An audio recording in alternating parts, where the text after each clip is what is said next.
Church, and welcome to our online worship service. Today is Easter Sunday, wherein we remember that our Lord Jesus Christ has risen from the dead to save us.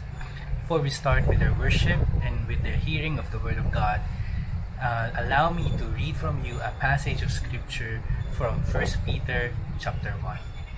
In verse 6 it says, "In this you greatly rejoice, though now, for a little while, if need be, you have been grieved by various trials, that the genuineness of your faith, being much more precious than gold that perishes, though it is tested by fire, may be found to praise, honor, and glory at the revelation of Jesus Christ, whom having not seen you love, though now you do not see him, yet believing, you rejoice with joy inexpressible and full of glory, receiving the end of your faith, the salvation of your souls." May God bless the reading of His holy word, and enjoy our worship service and the word from the Lord later today. We thank you, God, for today. We declare, Lord, that the battle is yours. It is already won in Jesus' name. Amen.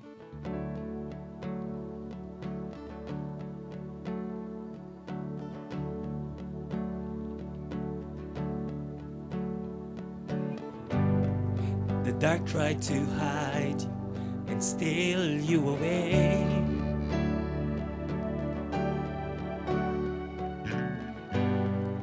That tried to keep you inside of the grave.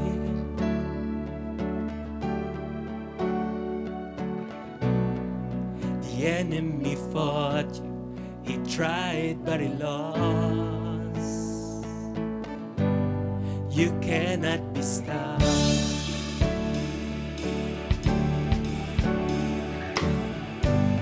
When we cried for freedom, tore down the wall.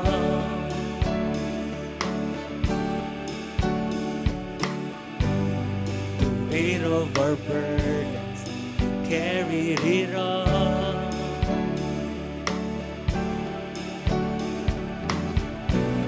Our fears and our failures hang there on the cross. You cannot be stopped.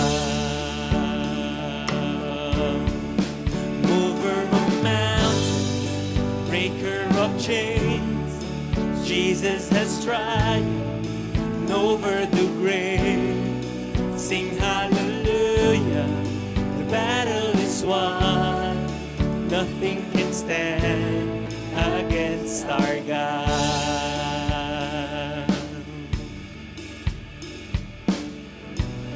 We stand on your feet, we shout out your praise. Miracle maker, miracle maker, you're mighty to save.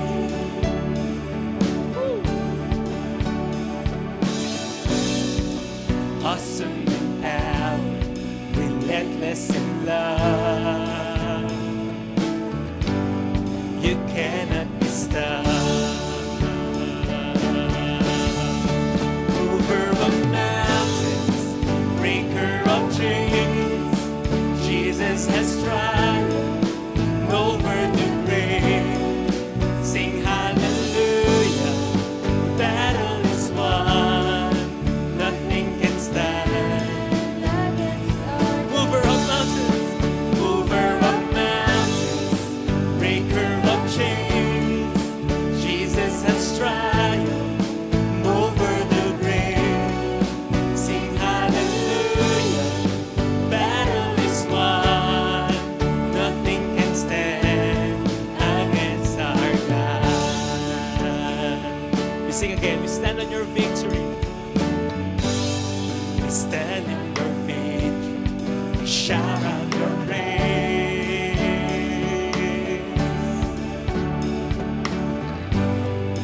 Miracle made. That's who he is.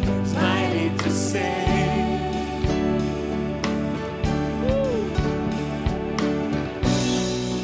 Awesome in power, relentless in love.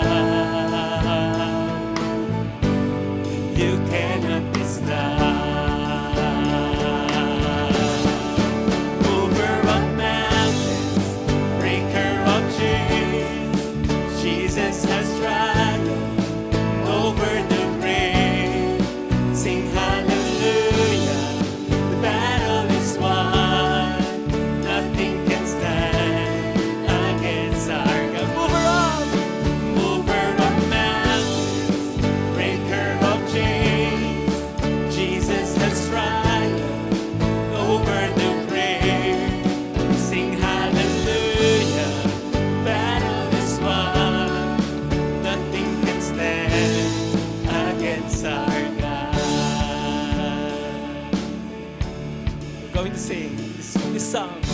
There's nothing that can stop our God.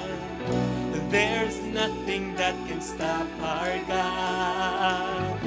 There's nothing that can stop our God. There is nothing. There's nothing that can stop our God. There's nothing that can stop our God.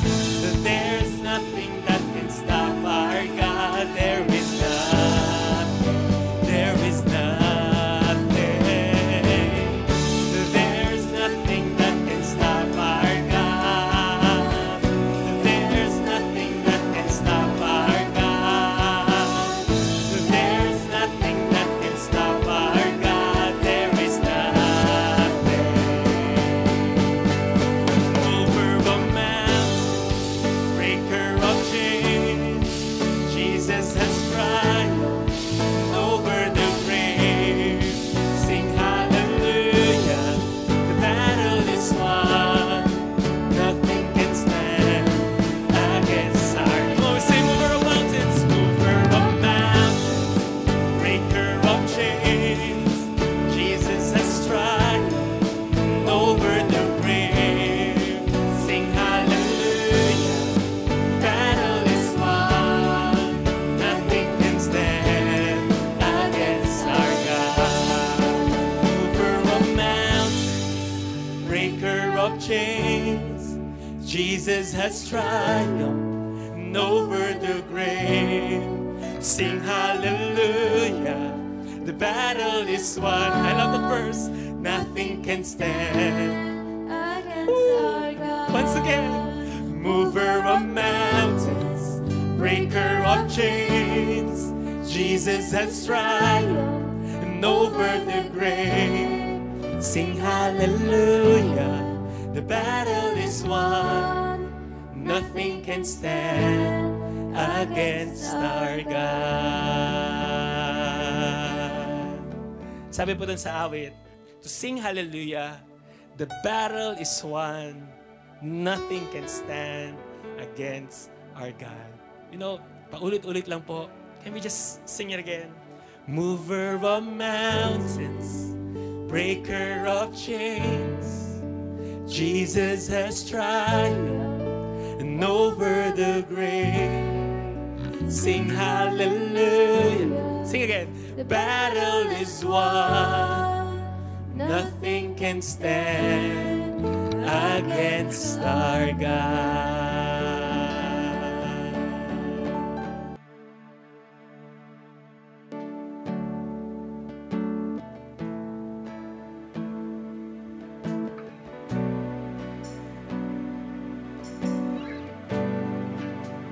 Give you praise.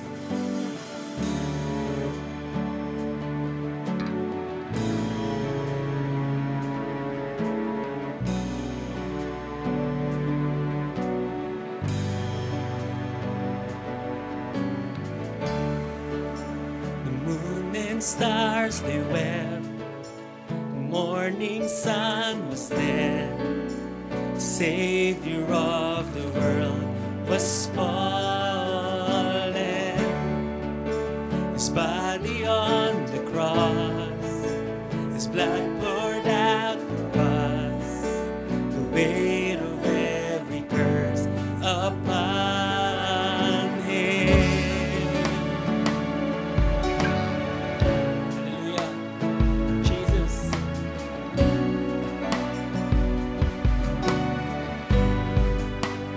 One final breath. One final breath He gave. As heaven looked away, the Son of God was still in darkness. The body in the grave, the war on death was waged. The power of hell forever broken. The ground began to shake, the stone was rolled away. His perfect love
you for being alive in the grave today. Jesus, we sing hallelujah.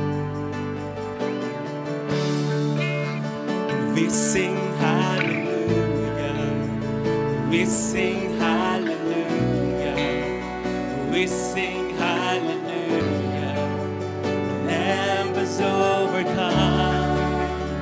We sing hallelujah. We sing hallelujah. We sing hallelujah. The Lamb was overcome. We sing hallelujah. We sing hallelujah. We sing hallelujah. The Lamb was overcome. We sing hallelujah. We sing hallelujah. We sing hallelujah. The Lamb is overcome. We sing forever. Forever He is glorified. Forever He is lifted high. Forever He is risen. He is alive. He is alive.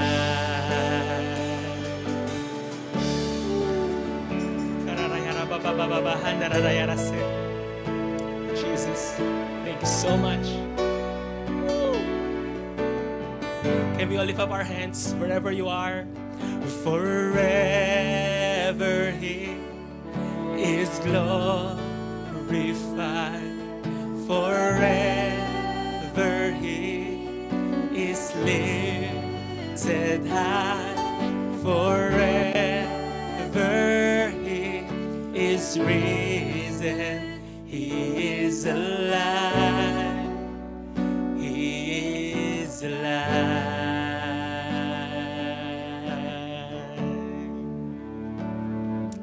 Jesus. So good. So glorious. Living He loved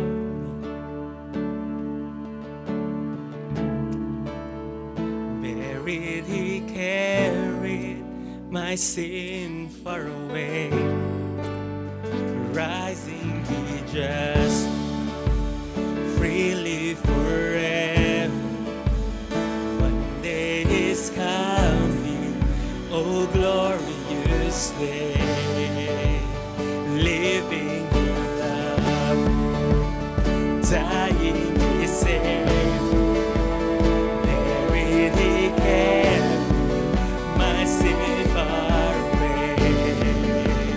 Rising He just freely forever.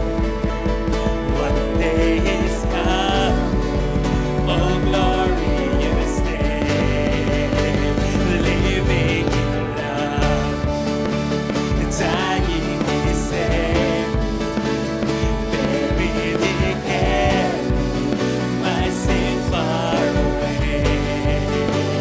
Rising He justified freely forever. One day is coming, oh glorious day. Living, Jesus. Buried He carried my sin far away. Rising,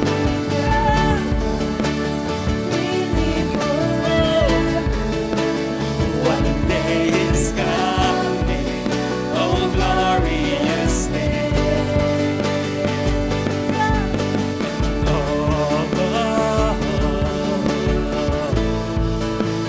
Jesus.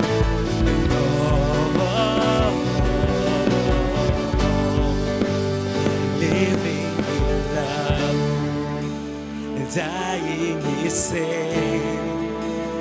Buried He carried my sin far away. Rising He just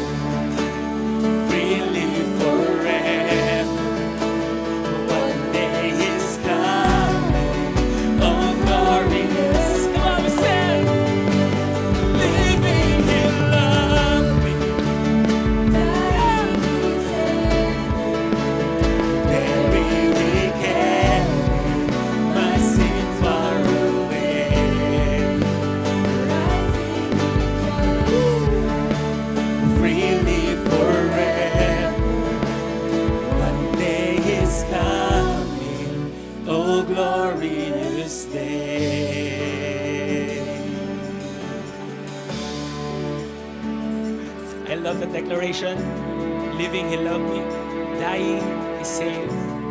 And now, risen up, I am justified forever. Living He loved, dying He saved, buried He carried my sin far away, rising He justified, freely forever. One day He's coming, oh glorious day. Father God, maraming salamat for this day. Thank you, Lord God, because all that you have done on the cross is for our behalf, because of your love for us. And today, Lord, itong araw ng pagkabuhay, sineselebrate namin everything that you have done. We would like to take this opportunity to just give you praise for your work on the cross, for who you are sa buhay namin. We give you praise, we give you all the glory. In Jesus' name we pray. Amen and amen and amen. Hallelujah. Give you praise, God. Magandang umaga muli sa inyong lahat, mga minamahal na kapatid sa Panginoon. Muli po tayo ay sama-samang mananambahan kay Lord through online service. At ang isang magandang talata na binanggit ng Lord ay kausap niya yung babaeng Samaritana sa John chapter 4. Na darating daw yung oras, panahon, time na i-worship natin ang Lord in spirit and in truth. Katulad po nito, naniniwala po ako habang kayo'y nakikinig, habang kayo kanina ay kasama sa ating worship service, lahat tayo ay in spirit at nasa katotohanan. At nais kong muli po kayong imbitahan na talagang gawin natin to ng buong puso, buong kalooban, at naniniwala ako, there's no reason para hindi tayo makalapit sa ating Panginoon Diyos. Last Sunday po ay pinag-aralan natin, if you can still remember, si Abraham, ang ama ng pananampalataya. We focus on him, we focus on yung mga naranasan niya. Nagpasimula siya sa walang pananampalataya o maliit na pananampalataya. Siguro sabihin natin ganon. Hanggang dumating yung time, actually, according sa ating nalaman, 25 years ang inabot ni Abraham para marating niya yung tinatawag nating tamang pananampalataya. Sa katunayan, si Abraham, pati ang kanyang asawa, si Sarah, ay nai-record, naitala sa aklat ng Hebreo, Kapitulo 11. Doon binabanggit, by faith, si Abraham umalis ng kanyang bayan. By faith, doon, si Sarah ay nagdalang tao. So, hindi mo pwedeng itatwa na ang pananampalataya nila ay kasama at yung pananampalataya nila, nagpasimula sila sa walang pananampalataya. Time came na ito po'y lumago. And I hope, I pray, katulad natin, kayo, ako, ang ating pananampalataya ay patuloy na lalago as we study the Word. Mapapansin din po nyo, si Abraham ay tinawag ng Diyos. Pagkatawag sa kanya ng Diyos, sinabihan siya ng Lord, umalis ka sa Ur. Sinabihan din, iwan ang kanyang pamilya. At sinabihan na iwan ang kanyang ama. We discussed that last Sunday. Pagkatapos nito, ay manonotice ninyo, ay si Abraham, bagamat nung binigyan ng utos ng Diyos, hindi naman talaga totally obedience ang naranasan niya. Kung papansinin ninyo, partial obedience ang naranasan ni Abraham. Why? Well, because ang kanyang pananampalataya ay mahina pa, mababaw pa, pero later, dumating yung tamang panahon sa kanya, naabot niya yung tamang pananampalataya. Pagkatapos noon, pinangakuan siya ng Diyos. Ang pangako ng Diyos sa kanya, walang iba kundi pararamihin ang kanyang lahi, magiging dakila ang kanyang lahi. Siya ay pagpapalain. Sabi pa ng Lord, ang magpapala sa iyo, Abraham, pagpapalain ko. God also said, na kung sino ang susumpa sa iyo, susumpain ko. At sa pamamagitan ng iyong pamilya, iyong lahi, God said, ang mundo ay pagpapalain. Pagkatapos po nito ng kanyang calling ng pagtagubili ng Diyos at ang mga pangako na pagpapala, sumunod kagad ang tinatawag nating mga pagsubok sa kanyang buhay. And you will notice, bagamat hindi po ito, sabihin po natin agad-agad, ang ating pong Biblia, meron tinatawag tayo na parang panapanahon. Sinabi na nag-meet, kunyari, punta tayo kay Adam, nagkakilala si Adam, nakita ni Adam si Eva, may ng konti, sabi ng sunod na talata, at nagkaanak sila. So, it means, merong time frame.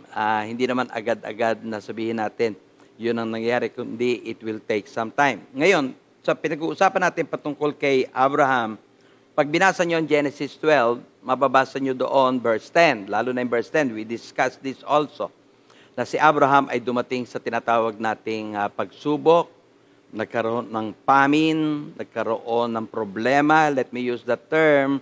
Si Abraham, ayon sa talatang ito, pag binasa ninyo, ay bumalik sa Egypt. At napag-aralan natin, ang ibig sabihin nun, bumalik ka sa dati.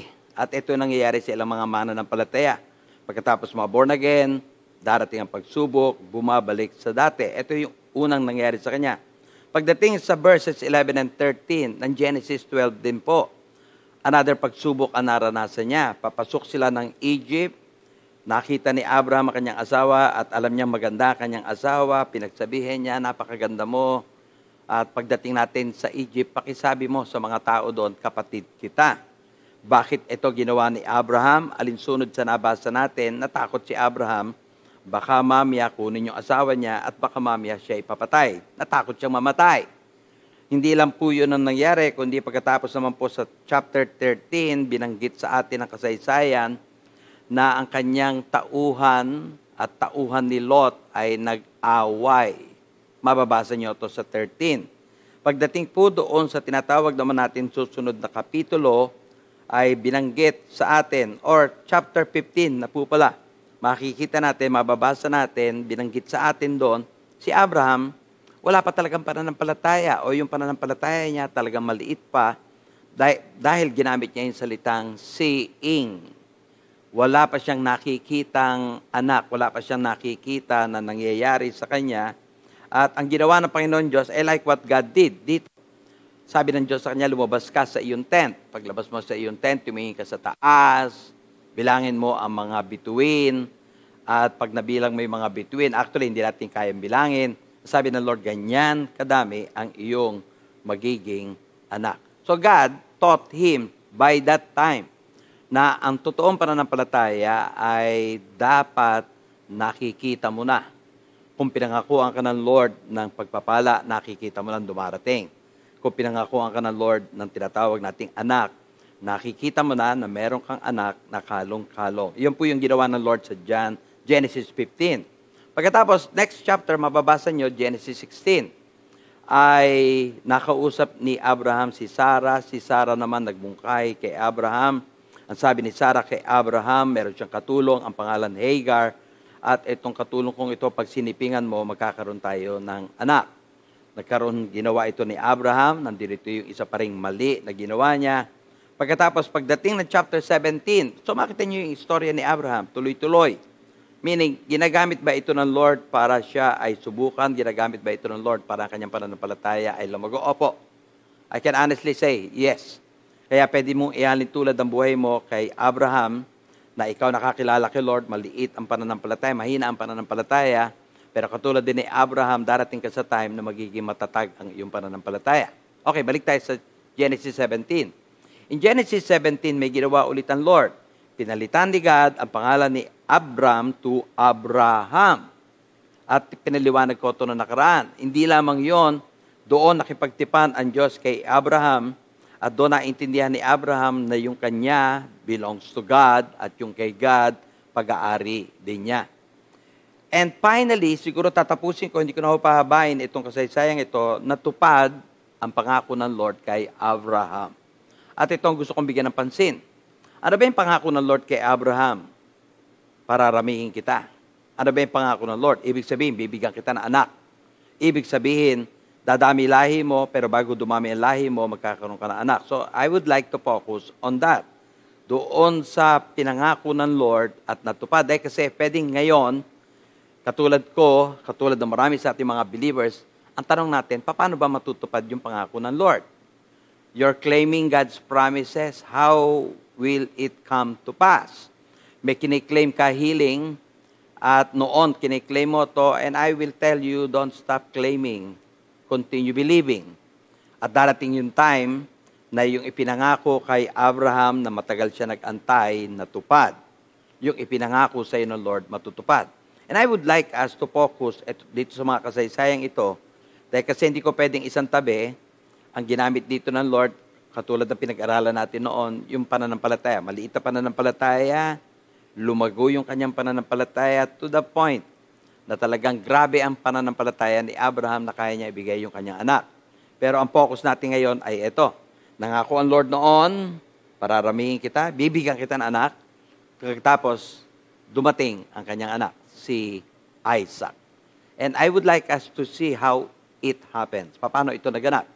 And if you're ready right now, I'd like to turn our Bible to Genesis 4, or Galatians 4 po pala, verses 22 to 24. Ang sabi po dito, for it is written that Abraham had two sons, the one by the bondwoman, the other by a bondwoman. 23.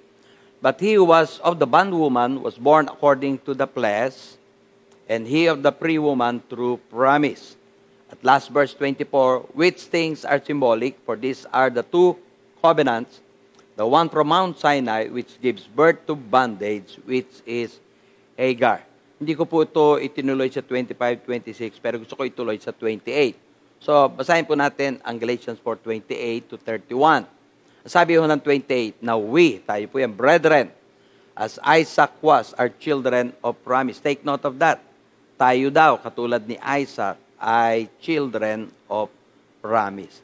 Verse 29, but as he who was born according to the flesh, then persecuted him who was born according to the Spirit, even so it is now.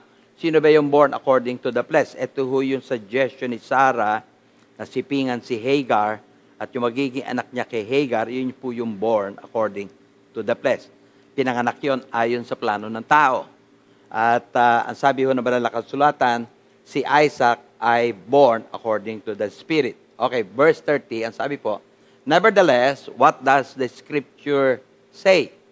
Cast out the bondwoman and her son, for the son of the bondwoman shall not be heir with the son of the free woman. Last verse 31, so then, brethren, we are not children of the bondwoman, but of the free. Ito po ay passage in the New Testament referring to Abraham at ng kanyang dalawang anak. At dito natin makikita, katulad ng sinabi ko sa inyo, nangako ang Lord kay Abraham. Anong pangako ng Lord kay Abraham? Pagpapalain ko lahi mo. So, referring to that, parang ang ibig sabihin, at talagang hindi lang parang, yun talaga ibig sabihin ng Lord, magkakaanak ka. Nangangako ako magkakaanak ka. At yung magiging anak mo, dadami yan. At sa lahi mo, pagpapalain ko ang buong mundo. Let me show you a diagram alinsunod doon sa binasa natin, at kung babasahin nyo muli yan sa inyong mga bahay, Galatians 4, ganito lalabas yan. Abraham had two sons. Actually, hindi ho two sons lang meron si Abraham. Marami pong anak si Abraham. Pagkatapos mamatay ni Sarah, nag-asawa siya si Keturah, at kay Keturah nagkaroon pa siya ng 6 na anak. Pero ang binibigyan lang dito ng pansin, dito sa kasaysayan natin, yung dalawang anak niya, si Ismael, saka si Isaac. So, Abraham had two sons. Yung una ay sa alipin, bondwoman na ginamit na term. Yung pangalawa ay sa isang malayang babae, free woman. Kilala nating lahat na ang pangalan ng bondwoman ay si Hagar. Katulong po ito ni Sarah. At ang free woman dito tumutukoy kanino? Kay Sarah. So ito ho, yung kanyang diagram natin kay Hagar saka kay Sarah. Alam ninyo lahat, alam ko din, na si Abraham ay nagkaroon ng anak kay Hagar. Ang pangalan ng anak niya kay Hagar ay walang iba kundi si Ismael. At pagkatapos, ang kanyang anak kay Sarah na free woman na kanyang totoong asawa, ang pangalan ay Isaac. Ayon din po sa binasa natin, kung babalikan natin yung Galatians 4, si Ismael ay ipinanganak ayon sa plano ng tao, according to the flesh. Maraming mga bagay na meron tayo dahil kasi plano mo. Maraming mga bagay na tinanggap natin dahil kasi pinagplanuhan nyo. Kaya ang terminology na ginagamit dyan, born according to the flesh. Pero si Isaac, according sa nabasa natin, and I would like to focus on this. Ito yung gusto kong bigyan nyo ng pansin. Samahan nyo ako dito. Si Isaac ay born according to promise and the Spirit. Dalawa po. Verse 23, saka sa verse 29. At ito yung gusto kong bigyan ng pansin. Dahil kasi pag binigyan nyo ng pansin, sinamahan nyo ako, makikita nyo, si Isaac pala ipinangako at ipinanganak nito. So meaning, kung ano man pangako na kiniklaim nyo, may kiniklaim tayong pangako ng Lord, paano ba natin ito makukuha? Number 1, dapat ito ay pinangako. Pangalawa, ito ay tutuparin sa pamagitan ng Holy Spirit. Diyan ho tayo magpo-focus ng attention. Ulitin ko, si Isaac, you'll notice, pag tumingin po kayo dito, ay ipinangako, promise. At si Isaac ay pinanganak ng Spirit. So those two things ang gagawin natin. Si Isaac po ulit, pinangako, katulad po ng mga pangakong kiniklaim nyo. Ano ba mga pangakong kiniklaim natin today? You're claiming healing. You're claiming blessing. You're claiming anointing. Kiniklaim nyo power and authority at iba pa. I don't know kung ano kiniklaim nyo, pero dahil kasi sa pagbabasa natin ng Bible, marami tayong nakita na pangako ng Lord. At lahat ng ito nakuha natin through Jesus. Amen. So, i-consider natin si Isaac, any of the promises na binigyan ng Lord, at kung may promises kang natanggap kay Lord, yun yung si Isaac. At paano dumating si Isaac? Number 1 starts with the promise, pagkatapos Spirit. Okay. Ngayon, nais kong bigyan natin ng pansin. At nais kong tunghayan ito.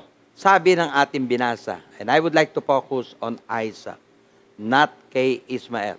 Si Isaac, according to the Bible, ay promise. Tagalog ng promise, ipinangako. Or kaya, kung titignan natin, another term sa promise is Word of God. Kunyari, ngayon, specifically, sa ating buhay, at saan ba tumutukoy yung promise? Well, it pertains to the Word of God na ipinangako niya. So take note, Isaac ay ipinangako. Tama po ba? Saan natin ito mababasa? In verse 23 of Galatians 4. But he who was of the bondwoman was born according to the flesh, and he of the free woman, yan po si Isaac, through promise. So madalit sabi, hindi dumating si Isaac kung hindi ipinangako. Pero ipinangako, kaya pala dumating si Isaac, ipinangako siya. Amen? Kaya nga yung healing, ipinangako yan. Kaya pala yung blessing, ipinangako yan. Anointing, ipinangako ng Lord yan. At huwag kang matatakot, huwag kang mag-aalala, huwag kang maiinip. Basta pinangako ng Lord darating. Kaya ito po yung pinag-aaralan natin ngayon. So take note, number 1, ipinangako. Isaac, ipinangako. Hindi lamang ipinangako si Isaac, the second thing na gusto kong bigyan ninyo ng pansin, kasi doon nilagay natin sa drawing, promise. Pangalawa, si Isaac is born according to the Spirit. Dahil kasi mahalaga po ito. Take note, Spirit. Saan mo ito mababasa? Galatians 4:29. In Galatians 4:29, but as he who was born according to the flesh, then persecuted him who was born according to the Spirit. So specifically, binabanggit ng ating Bible, specifically saan sa Galatians, na si Isaac was born according to the Spirit. Ano yung una? Born according to promise. Ano yung pangalawa? Born according to the Spirit. Now, alam nating lahat, ang Spirit na tinutukoy dito, walang iba kundi ang Holy Spirit ang nagbibigay ng buhay. So, you claim a promise from the Lord. Pagkatapos, ang pangalawa, the Spirit is there. He will give life to what He promised. Ayon po ulit dito, si Isaac ay ipinanganak in the Spirit. Magko-conclude ako bago tayo magpatuloy. And I would like you to take note of this. Dahil kasi napakahalaga nito. Ulitin natin, si Isaac ay pinangako ng Lord. God's promise. Amen? So kung naman yung pangako ng Lord sa iyo, huwag kang bibitaw dyan, hawakan mo yan. Ang unang prinsipyo, nasa word ba yung promise na kiniklaim mo kay God? Kaya nga mamaya, napaka-importante nito. I'll claim it again. Pangalawa, hindi lamang si Isaac ipinangako. We're referring to Isaac. He was promised by God. Ipinangako. Hindi lamang siya ipinangako ng Lord, but I would like you to take note ng pangalawa, Holy Spirit brought Isaac, hindi ho back to life. Binigyan siya ng buhay. Amen? Meaning, pinangako, itong pangako ng Lord, gagaling ka, Ephraim. But the Spirit will move para yung kagalingang pinangahawakan kong pangako mangyayari. Lumalabas po, mga kapatid. Let me make it clear. Promise plus the Spirit equals Isaac. O gamitin ko yung term na tupad. Pinangako ng Lord si Isaac, gumawa ng paraan ng Holy Spirit para lumabas si Isaac, ang resulta na tupad. At tutupad ang pangako ng Lord sa iyo. Kung gagamitin natin itong prinsipyong ito, posible ba? Yes. Ito ba yung prinsipyo ng Diyos during that time? Ito ang prinsipyo ng Lord. At ngayon, titignan natin mabuti. Kaya pala napakahalaga ng Word of God at napakahalaga ng Holy Spirit sa atin. Promise plus the Spirit equals Word of God or Isaac. Ganito din, I would like you to take note kung paano nangyari ito kay Abraham, paano niya nakuha si Isaac, ganito din, for your information, paano tayo na born again. And I would like you to take note of this. Bigyan mo ito ng pansin ngayon. Ganito ang nangyari. Okay, paano ba tayo na born again? Well, normally binabasa natin, John 3:5. In John 3:5, nakalagay, Jesus answered, most assuredly, I say to you, unless one is born of water and the Spirit, he cannot enter the kingdom of God. So, ang pinag-uusapan natin dito, pagiging born again. O, tignan natin ulit. Sa paano laging katulad ito nung nangyaring pangako ng Lord kay Abraham. Notice, please. Ang sinasabi niya, water is the Word and the Spirit, the Holy Spirit, equals born again. So, pag binasa nyo ang John 3:5, ito lumalabas. Hanggat hindi ka pinapanganak ng water and the Spirit, hindi ka maboborn again. So, ganun din. Kanina, yung pangako ng Lord kay Abraham, paano natupad? Promise plus the Spirit equals Isaac. So, tignan nyo pagkakatulad, Katulad na katulad. Noon ginamit siya Old Testament, etong si Abraham, pero ngayon sa New Testament, ginamit naman etong pagiging born again. Tignan natin muli para makita nyo yung pagkakapareho. At kung sila may pagkakapareho, ibig sabihin, I can still use that. At yan ay valid. Pakita ko sa inyo. Sabi dito sa John 3:5, binasa natin kanina, para ka ma-born again, ang kailangan mo, Word plus Spirit. Ngayon, balik tayo sa Old Testament. Kay Abraham, paano ko makukuha, paano ko matatanggap yung pangako ng Lord sa akin? Di ba, binasa natin kanina, Galatians 4:23 and 29, referring to Isaac. Isaac ay ipinanganak alinsunod sa pangako plus Spirit. Ipinangako ng Lord si Isaac at siya ay nagkaroon ng katuparan, naganap siya dito sa pamagitan ng Spirit. Now, meron bang pagkakaiba? Maybe the Word. Iba lang sila, Word saka promise. Pero tignan nyo mabuti, di ba pareho sila? Pag pinangako ng Lord, it's the Word of God. The Word of God is the promise of God. So meaning, silang dalawa, pagiging born again, at para makuha mo pangako ng Lord, pareho lang. Take note of the Word of God and take note of the Spirit because silang dalawa, pag pinagsama mo at hindi mo isinantabi, any promises of God na ibinigay sa iyo ng Lord will come to you. Kaya tayo merong word ngayon na katulad nito. Yung healing mo, anong healing? Kunyari, kiniklaim mo healing, Word plus Spirit. Anong supporting verse ay bibigay ko? Psalms 107, verse 20. He sent His Word. Sino magsasend? It's the Holy Spirit. At ano mangyari sa'yo? And heal them. So, hindi ka lang basta pumipili ng Word, but you wait for the Holy Spirit. Ano ang kanyang bibigyan ng enlightenment? Ano yung kanyang gusto? Ano yung kanyang gagamitin na Word? Dahil kasi pagka ang Holy Spirit kumilos, hindi ho pwedeng hindi ka gagaling.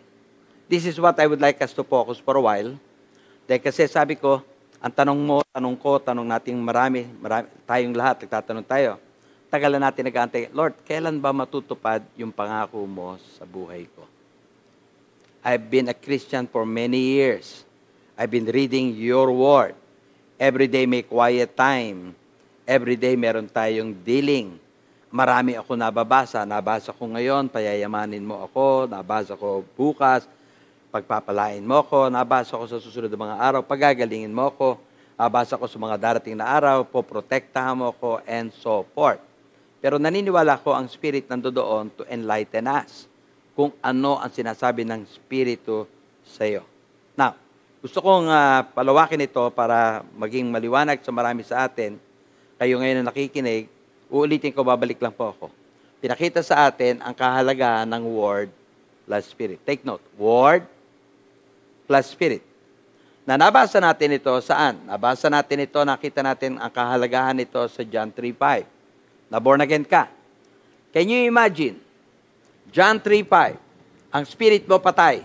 Pero gumana itong dalawang to. Nung gumana itong dalawang to, your spirit became alive. Nabuhay ka. Mula nung araw na yon, nagkaroon ka ng interest kay God. Mula nung araw na yun, naintindihan mo si God. Mula nung araw na yun, nagkaroon ka ng relasyon kay God. Marami nangyari sa iyo in the spirit. Pero yun lang ang ginawa mo. Word of God. May binanggit na word sa iyo. Pati yung spirit, hindi mo nakikita kumilos. Born again ka. Now, ayon naman sa binasa natin kanina, ano yung binasa natin? In Galatians 4:22-31. Yung promise ni God kay Abraham natupad. Gusto kong sabihin ngayon sa iyo, kung may promise ang God sa iyo, na kine-claim mo, through these two, Word and Spirit, magaganap. Huwag kang hinto. Huwag kang titigil. Patuloy ka manampalataya. At dahilan sa dalawang ito, ulitin natin, balik ko tayo. Dahilan sa Word and Spirit, it shows na sinasagot nito yung katanungan. Anong katanungan, Pastor? Kung paanong ang pangako ng Lord sa buhay mo will happen in your life. My God! Wow! So meaning, magbibigay ako ng attention dito mula sa araw na to. Imagine, dalawang bagay ang kailangan ko, Word of God and Spirit. Doon ko kayo babalik at ibabalik at ibabalik. Dahil pinakita ko sa inyo na nung araw, lumantipan, may pangako ang Lord kay Abraham, paano natupad yung pangako. Well, una, ipinangako ang yung pangako, referring to the Word of God. Tapos, ano yung pangalawa? The Spirit. Pinanganak si Isaac in the Spirit. So, mahalaga yun, yung dalawang Word and Spirit. Tapos ngayon, pinakita ko sa pamagitan ng New Testament na born again ka sa pamagitan ng dalawang yon. Ginamit ng Lord ang Word, pagkatapos ginamit ng Lord ang Spirit. And please take note. Amen? Pero may gusto kong sabihin, para bagang lumalabas ganun kadali. Well, lumalabas na madali, hindi naman talaga mahirap eh. Tayo lang naman ang nagpapahirap eh. Pinahihirapan mo sarili mo. You have to discover that all these things were given by God. Hindi niya pahihirapan ang kanyang mga anak. And actually, sabi nga niya kay Pedro, I give you the key of the kingdom, parang i-consider mong ito ay isa sa susi. Ibigay ng Lord. Kung ibigay ni Lord, then, gamitin mo susi, dahil kasi ikaw lang naman ang magiging dahilan para hindi ka makapasok sa kwarto na gusto ng Lord mapasok mo. Para mapasok mo, gamitin mo yung susi. Anong susi ang pinapakita sa atin ng Lord today? It's the Word and the Spirit. And take note of that, please. Madalit sabi, lumalabas ngayon, gusto ko ipakita sa iyo, simple, no? Pero kailangan mo maintindihan, simple, pero meron ka pang dapat maintindihan. And let me say this boldly, without the Word coming into the heart. Amen? Kasi binanggit natin kanina yung Word. Ayan ang Word. Pero let me say this, without the Word coming into the heart, ano resulta? It's useless. Bagamat binanggit ko kanina, Word and the Spirit, born again. Promise and the Spirit, Isaac. Ang pangako ng Lord natupad. Pero let me just say this para maintindihan mo, dahil kasi I need to explain this. Ang Word, pag hindi pumasok sa heart, ang Word hanggat wala sa heart, the Bible declared it's useless. Tanong, para hindi tayo magtagal, paano ba malalaman na nakapasok sa puso?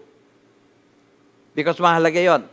Dahil kasi kung ano yung laman ng puso mo, sinabi mo, mangyayari.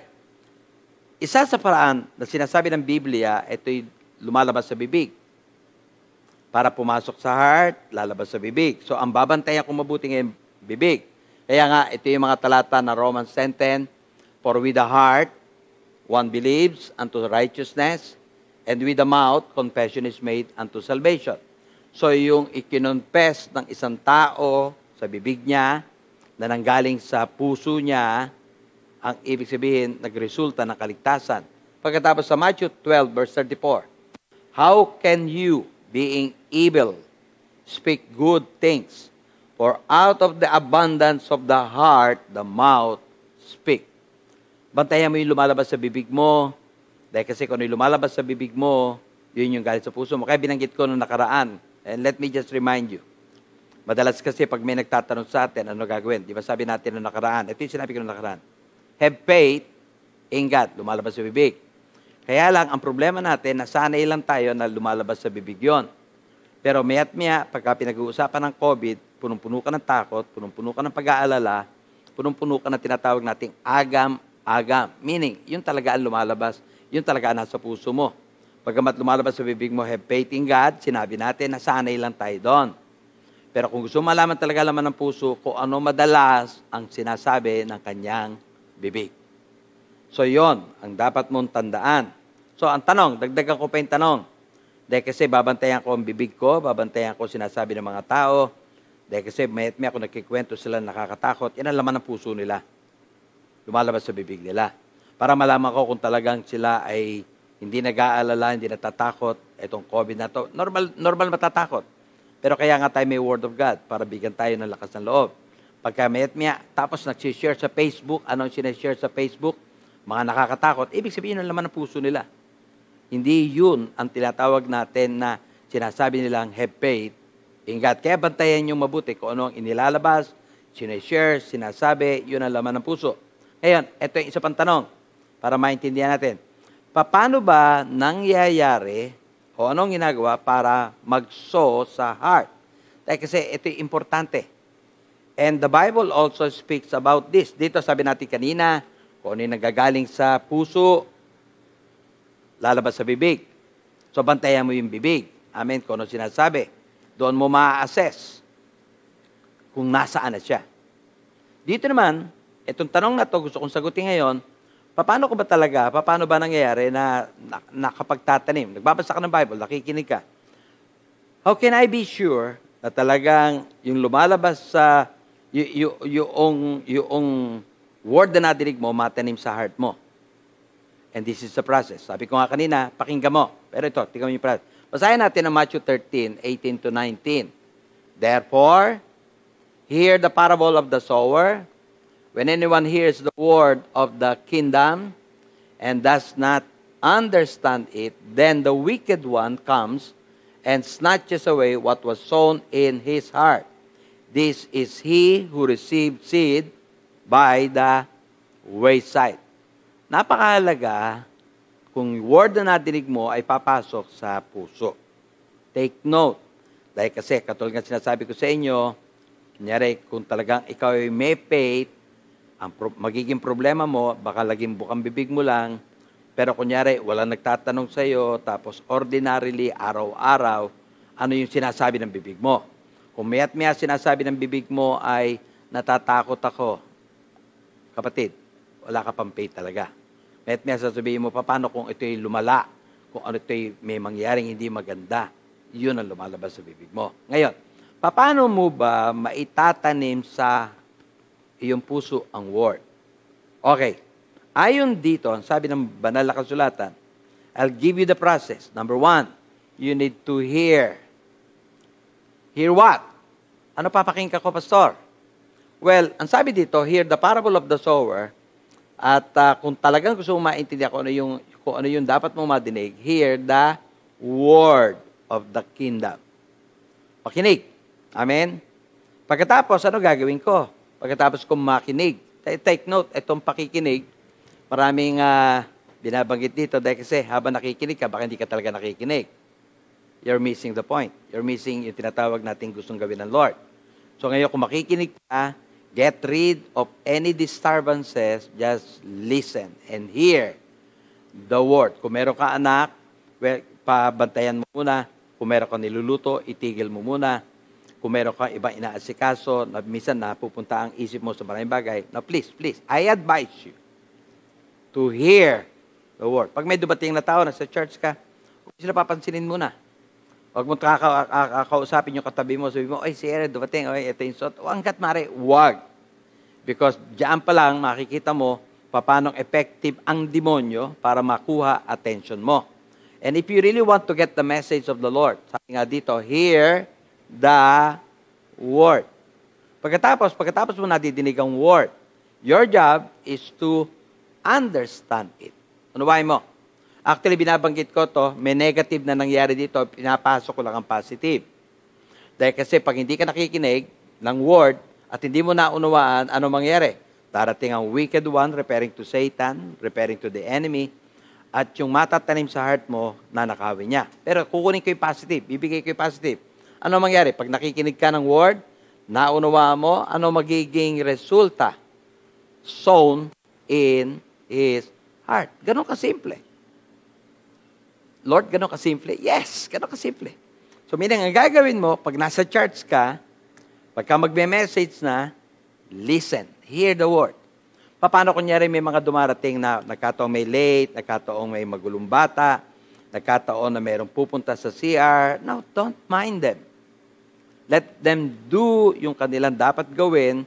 Ikaw, your responsibility is to hear. Lagay mo yung tenga mo doon sa nagsasalita. Huwag mong papansinin nyo kung ano nangyari. May nalaglag na tubig, mayroong nalaglag sa upuan, mayroong nagbubukas ng pagkain. Please, pay attention to the word. Hear the word and understand it. The Bible is clear. Nadinig ko yung word. Naintindihan ko. Sown in the heart. Simple. Amen? But many believers, hindi ho natatanim sa heart. Although marami pa tayong prosesong gagawin dito, ang isang proseso na talagang dapat mong gawin ay, kumbaga sa nilalagay ko, ganito lang kasimple. Ano yung simple? Hear the word and simply understand it. Amen? It's the job of the Holy Spirit. Kung komplikado, papaliwanag sa yan. At kung di mo maintindihan, lagay mo lang dyan. Basta meditate day and night. Ganun po. Sa isang ibang version, sa ibang talata, nakalagay, hear the word, receive it with joy. Simpleng, simple. Anong ibig mo sabihin, Pastor? Hindi naman talaga complicated. Kaya lang, marami kayo iniintindi. Nakikita mo yung bata na magulo. Nakita mo yung matanda na medyo hindi yata tama ang suot. Nakita mo si kapatid na late. Nakita mo yung ilang kapatid na parabagang, your mind is working. Amen? And if you will not do your part, ano yung part ko? Hear. Do not pay attention to them for a while. Not unless, kunyari, kailangan nila ng may mamamatay, biglang meron tumumba. Then, pay attention to them. Pero, ito yung tinatawag natin simpleng paraan na gusto ng Lord na gawin mo. You hear the word. Understand it. At, ang sabi ng Bible, matatanim sa heart. Tapos meron pa tayong mga gagawin na this book of the law shall not depart out of your mouth, but you shall meditate in it day and night. Maliwanag po ba mga kapatid? I'm giving you a simple na tinuturo ng Bible patungkol sa word. Kasi sabi natin kanina, word, a spirit, lagay natin, born again ka. Word and spirit, the promise, fulfill. So I'm just giving you ano yung gagawin natin sa word. Ito yung gagawin mo sa word. Huwag kang aalis dyan. Tinuturo yan ng parable. A parable of the sower. Kailangan mong intindihin. Kailangan mong tanggapin ng may kaligayahan. Pagkatapos kung ano man yung laman ng isip mo, isang tabi mo muna. Kung ano yung nakikita ng mata mo, isang tabi mo muna. I am asking you to pay attention to the word. Right now, you're listening. Maraming storbo. Please, train mo sarili mo. Nasaan? Train mo sarili mo pagka nag-aaral ka ng Word, pay attention. I will not be disturbed. Hindi ako papadaya sa target ng kalaban. And you know that the enemy will do a lot of things. Gagamitin ng asawa mo, gagamitin ng anak mo, gagamitin ng kapatid sa pananampalataya, gagamitin ng kasama sa church to get your attention. So I'm giving you this para maintindihan mo na yung simpleng kailangan natin, yung simpleng sinasabi ng Lord para yung promise niya mapulfill Word and Spirit. Ngayon, yung binanggit ko sa inyo ay patungkol sa Word. At anong sinabi ko patungkol sa Word? How it is planted in the heart. That simple it is. Ganon kasimple. Amen? At ang tanong natin ngayon, okay, Pastor, tapos na ako sa Word. I love the Word. Ayoko na may iistorbo sa akin. Pakikinig ng Word. Ayoko na ako ay sabihin natin mawawala sa Word. Gusto kong unawain to. How about the Spirit?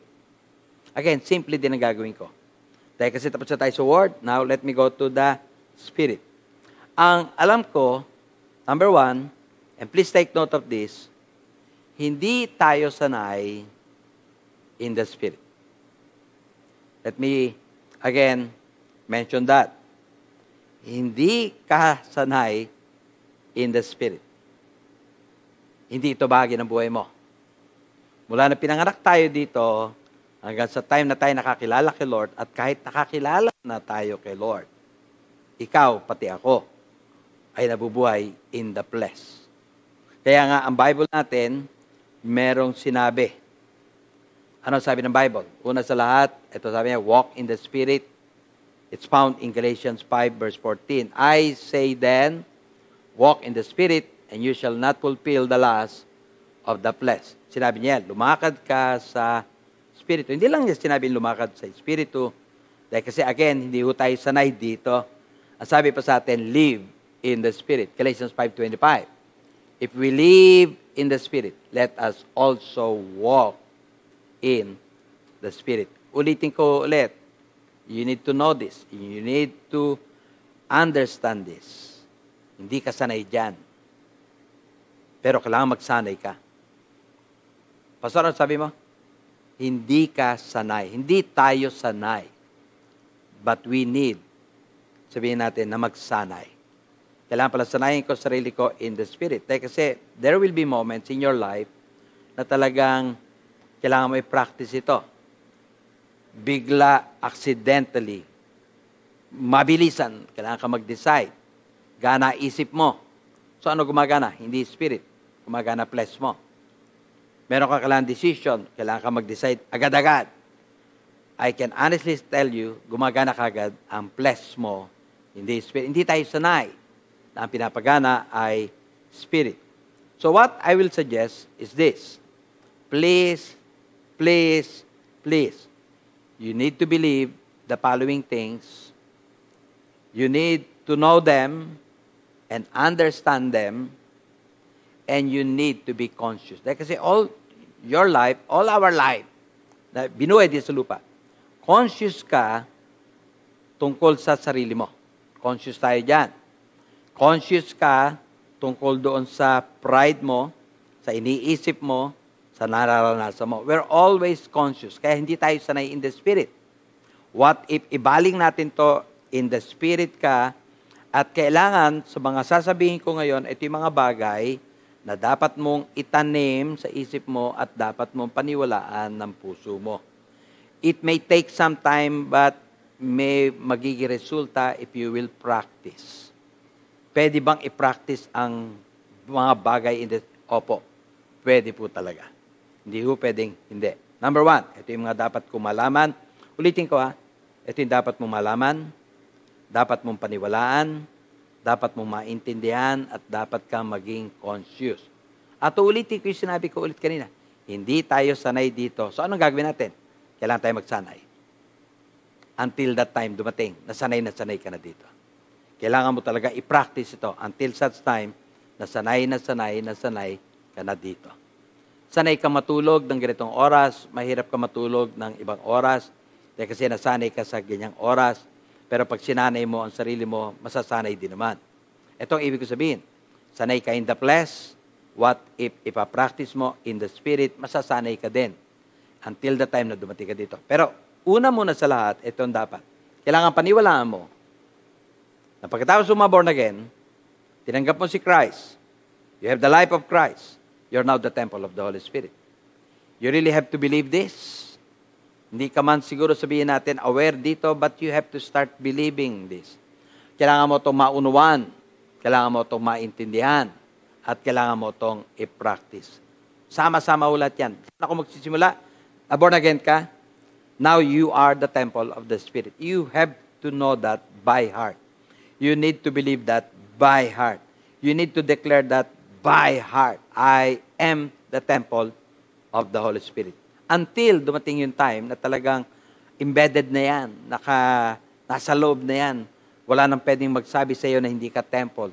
Na talagang believe ka, naniniwala ka, you are the temple of the Spirit. That's one. Pangalawa, you're one spirit with the Lord. 1 Corinthians 6:17. But he who is joined to the Lord is one spirit with Him.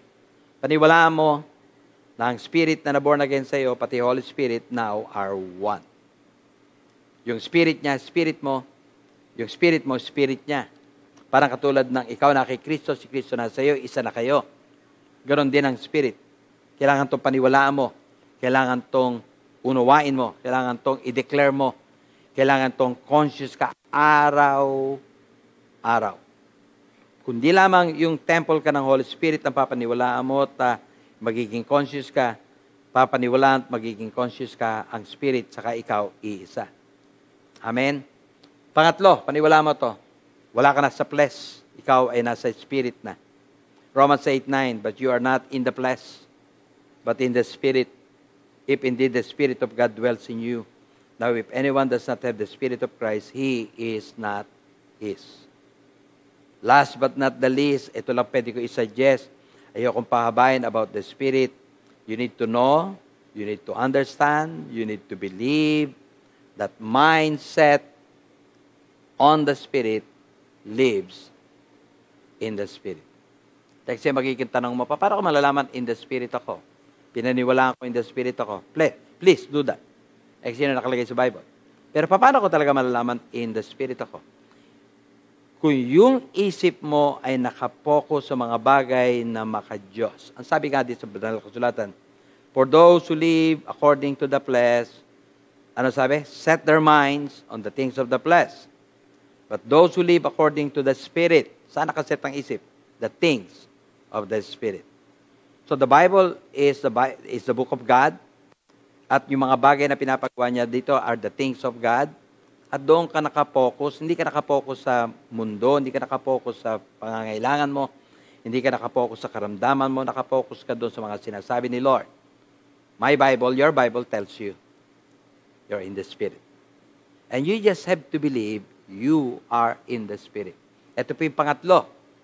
Sabi natin kanina, wala ka na sa flesh, but now you're in the Spirit. It's a matter of practice. It's a matter ng araw-araw na pamumuhay na pagkagising mo, sinasabihan mo sa sarili mo, wala ka sa flesh, you are in the Spirit.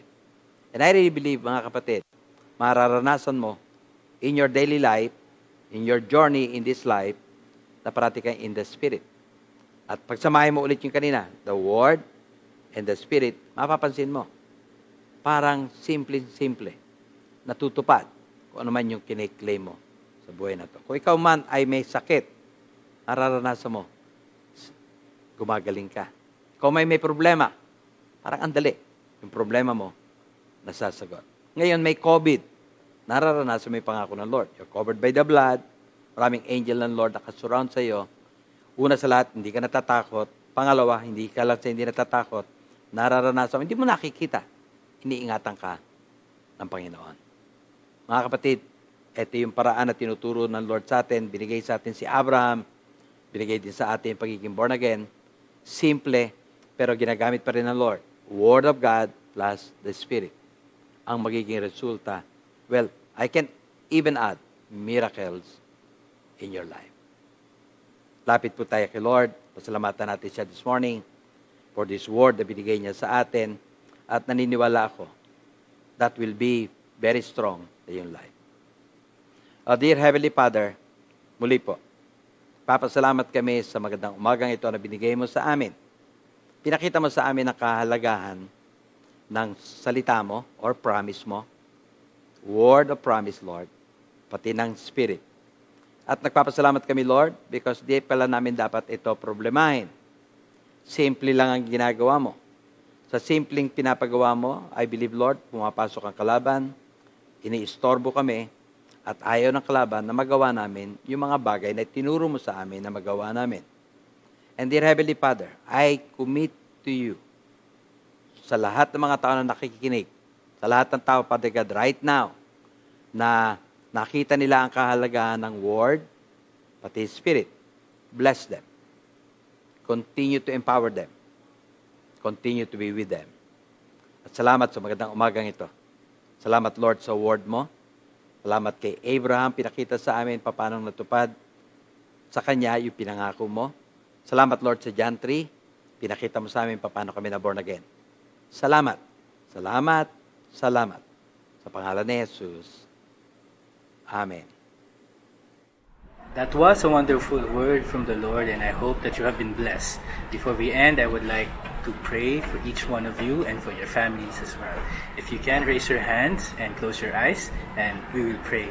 Father God, maraming salamat po for your word, and thank you, Lord God, that you are continuously protecting us, continuously, Lord God, giving us good health and giving us blessings po all the days of our lives. And Father, thank you. We glorify your name. In Jesus' name, amen. Good afternoon, everyone, and we hope to see you again next week here in our online church. Thank you, and God bless. Mover of mountains, breaker of chains, Jesus has triumphed over the grave. Sing hallelujah, the battle is won, nothing can stand. Mover of mountains, breaker